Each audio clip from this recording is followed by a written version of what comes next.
It is a great joy and honor to come into your homes and your minds with a message of empowerment and enlightenment. This is Emmanuel Mason, a co-founder of the Eagle Mentality Group. And at the Eagle Mentality Group, we teach and propagate information about the power of thought, universal laws and principles, and how these laws and our thinking comes together to form or to create our realities. All human beings are creating their own realities, be it individually or collectively, based on the thoughts that we hold as our beliefs. And so as you think, so you will become. There is nothing other than that. And so this is the time you have to become awakened to this and take control of your thinking and co-create a life that is befitting, that is prosperous. You see. And so today, I am going to speak to you on the topic that we've been dealing on, or the themes that we've been handling these days, and that is the quest for uniform and sustainable development in Ghana and Africa. And so today, the radar is on the institution of chieftaincy. The past days, I've looked at how we can use the military to open up the country by setting up paramilitary units, such that the regular army will train the paramilitary units to build roads and bridges. And also the empowerment of local administrations, such that they will be able to initiate projects and develop every area with the support of the national government. And also I spoke about how we can roll out housing system, such that we can have uniform but affordable houses all over the country by using local technologies, you see. And so today, for all these things to happen, we have to do some house cleaning exercise, or we have to take some things into perspective. And that is why I'm speaking on the institution of chieftaincy. Chieftaincy is the traditional leadership that we have. But as a matter of fact, we are not the only people that are practicing or have ever practiced this institution. All human beings, but as time goes on, as we evolved, based on the challenges and the difficulties that the institution is creating, men and women got up and looked for something beautiful, something higher than the institution that was at the level of human evolution. And so this is where we are. We are still holding on to date. But as a matter of fact, we just have to ask ourselves as to whether this institution is serving us well or not. To be honest with you, chieftaincy or any other thing that we call traditions could be likened to our nails, fingernails, and toenails. They are essential for our living. But at the same time, if you don't take care of them and trim them and take proper care of them, the very thing that are essential for your living becomes an impediment to your living. You can actually even get infected through them, you see. So as human beings, as wise as we are, periodically we take time to trim our fingernails, our hair, such that they'll be able to play the right role for us to live. So it is with our traditions and our leadership. All human beings have lived under this leadership. But just as we trim our fingernails, they realized that it was causing a lot of confusion. And therefore they made direct effort and to create newer versions. So this is where we are. If I am to state it, and I will state it emphatically, the most divisive institution in our level at this time is the traditional rulership. Because the traditional rulership is based on tribes. Every tribal leader is arguing for his tribe. And since we are arguing on tribal lines, either we clash with one another or we don't agree with each other. And so there is nothing like peaceful existence in Ghana and Africa. What we have is coexistence. And we have our pressure point. As soon as one tribe presses the pressure point of the other, it becomes a conflict. Who are at the forefront?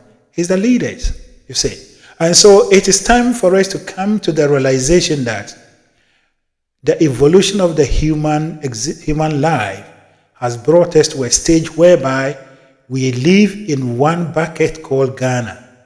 Whether it was our creation or not our creation, this is where we are. And this is the level of evolution of all human beings. All human beings are looking for leadership in the political systems. But the political systems and the traditional systems cannot coexist.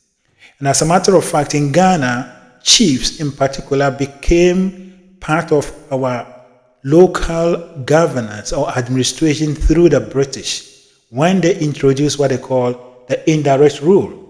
And so chiefs were used as part of the colonial administration to, govern the people. And after independence, there wasn't any reforms. And therefore, chiefs have remained as the custodians of lands and resources. And this has been the key source of conflict, the key source of confusion, the key source of killing in our lives. Now, the chieftaincy institution is also the key factor in us not being able to jail together as one people in Ghana. And so today, what we are looking at is that it is about time we reform this institution, whether we like it or not, whether you like it or not, however dear this institution are to us. As soon as you pick your bag and you travel across the boundaries of Ghana, no one asks about your tribe. No one asks about your tribal leader. But what you are asked about is your nationality and your president. That is it. It doesn't matter the tribe you come from. No one cares about that. And so we are now in a world that we are intertwined with other worlds. Our forefathers were living in isolation. Apart from the other tribes that they are able to conquer, one tribe conquers and make them subjects. They had no contact with the outside world as we have now. Today you are in a technological era. If you are in a village, you can access everything that is happening in the world with a click of a button. That should tell you that we are in a different dispensation. We're in a different world. And for us to be able to compete, we cannot live under the leadership of traditional rulers. We all have to seek or look at strengthening the leadership of the presidency of our nation, such that we all think of one thing, that is the national interest of the country. Then we bury all our differences. Together we stand. If we are divided, we fall. And you can never stand as one when you have multiple leaders. As a matter of fact, if you look at the structure of the traditional rulership, you have the paramount chief, and under the paramount chiefs, and all these chiefs are fighting each other. They are fighting against each other for resources and other things. So how can we become one? And under this system, and even if you are not even part of the tribe, you are not part of it. You are a secondary person. You say, this is something that was happening in Europe in some time past, and they took deliberate action to reform their systems. The political administration is the only power all through the country. And this is where we are. If we are to move forward, then we have to reform the institution of chieftaincy. Either we retire them or we find a different rule. The control of lands, the control of resources in every area must no longer be in the hands of chiefs, but it must be in the hands of the local administration. It must be the property of the national government. Then the local administration become the custodian. That is when they can make bylaws. That is when they can do all kind of things, generate revenue without clashing with any traditional ruler who will say the land belongs to him. That is a fact.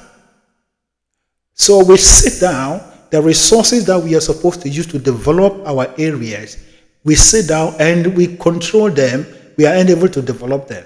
Then we send our own leaders. The very traditional leaders will travel all the way to Accra. Will make messages to the government in Accra or the city that they want this, they want that, they want that. As a matter of fact, it is not the work of the central government to provide a library for your community.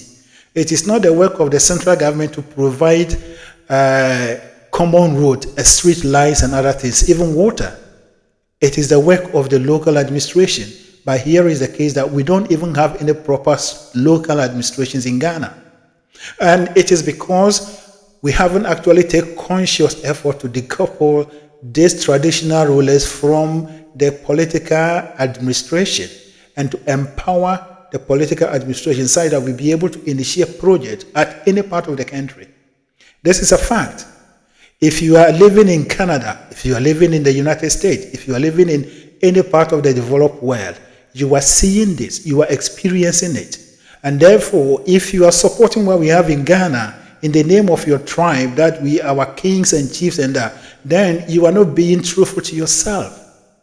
That is why our country is underdeveloped.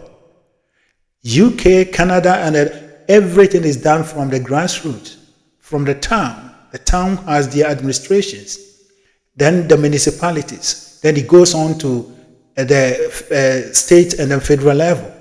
What are we doing in Ghana? We have nothing like that. What we call the district assembly system was actually forced upon us by IMF through the PNEC era.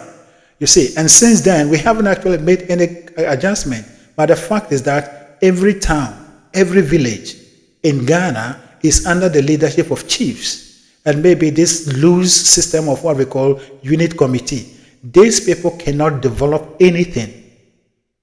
The only thing we have to do is to put our traditional rulers aside and re-establish our local system through the political administration, such that whatever we have, we can generate funds and use it to develop the area.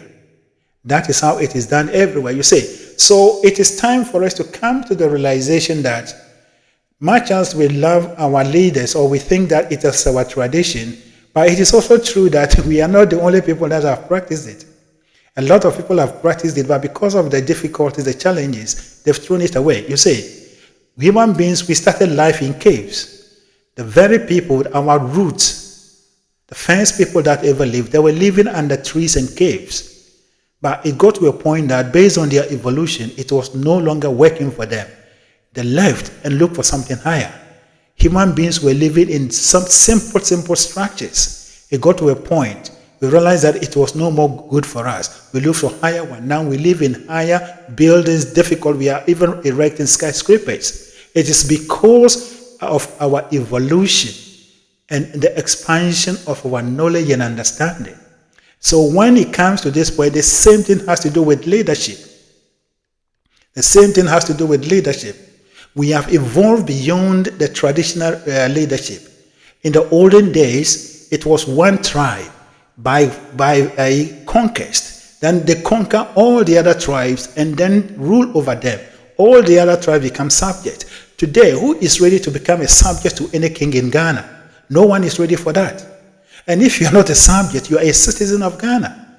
And therefore, let us look for the national interest of Ghana. And this can only happen only when we deliberately restructure our local administration. And that is taking out the traditional rulers. They can perform whatever traditional roles that they have to do for their people. And even with that, we have to make conscious efforts to devalue the importance of our tribal lines. That will not make us one. Unity is more better than disunity. And so long you cannot talk of unity when you are talking of tribal superiority and inferiority. That is a fact. By now, Ghana is almost getting to a century after independence. Therefore, we have to begin to take conscious effort. This is how we can improve our own life, such that people outside the world will look at us and see that we are evolving. But for us to have the chiefs always sitting down doing these debates and other things and other, it is our tradition. Those traditions, you are only making yourself like a zoo that people will come and watch you and pay you a little thing and go away. That is not how, this does not rule the world. It does not rule the world. Traditions must be evolved. We can actually write more history about these things and show how we have evolved. This is how we used to be. This is the new version of what we used to be. That is how we're supposed to be. That is how the human being is supposed to live, you see. And so traditional rulership is, as a matter of fact, outdated and is no more in line with our living, because the humanity recognized nations, but not empires, but not kings. And if we want to go forward and march, or to go forward and be at par with other people in the other world, then we must begin to take the right approach. And if we want to improve the life of the people everywhere, we have to take deliberate steps to reform all our, especially the local administration. We need to strengthen the local authorities such that they will be able to create all kind of opportunities and generate funds from that area. Especially when it comes to the litigation around lands, we can put this to bed if only we have one administration with laws. Before you can buy a land, you go through a certain process and then you buy the land. This multiple ownership of lands that you have, these traditional rulers, duping people, selling one land multiple times, one plot of land multiple times, will be put to bed. All these things are happening because we are not taking practical steps to address our challenges. And then we sit down and then we complain. One day it develops into something that we say, oh, these people are fighting, you say. So this is the time. You are a Ghanaian. Your Ghanaian nationality is more important and higher than anything. Your tribal superiority, your tribal lines or whatever is meaningless to the outside world. And therefore, our life and our existence will be meaningless to the outside world. It's only when we seek one Ghana, one nation, one purpose, and we live and develop that country, the outlook of the Ghana that will reflect in our life wherever we go as Ghanaians. That is my message for you. A word to a wise is enough. This is the first version of my topic on my episode on this topic. I will come up with another one tomorrow. But the fact is that this is the time we've got to wake up and do the right thing. And when we do the right thing, we will get the right result. There has never been a time in the life of human beings that a group of people have done the right thing and went on to achieve the wrong result. It has never happened. It's against the laws of the universe. It is the same thing that if you are doing something that you are getting the wrong result, that means you are doing the wrong thing. You will never do the wrong thing to get the right result. It is against the laws of the universe. So let us do the right thing and let us become one. We are all one people. No division, no artificial division, but a group of Ghanaians with different backgrounds. That is more important and more befitting. And so that is my message for you. Now, once again, if you haven't subscribed to our channel, please try as much as you exit, click on the subscribe button, and also circulate this message in your network. You can leave a comment if you want to be part of this project, especially if you are in the GTA area, GTA or Greater Toronto area, such that we'll team up and then we bring this wave of improvement, wave of development in our countries, in our nations, as a group of people. Thank you, and God bless you.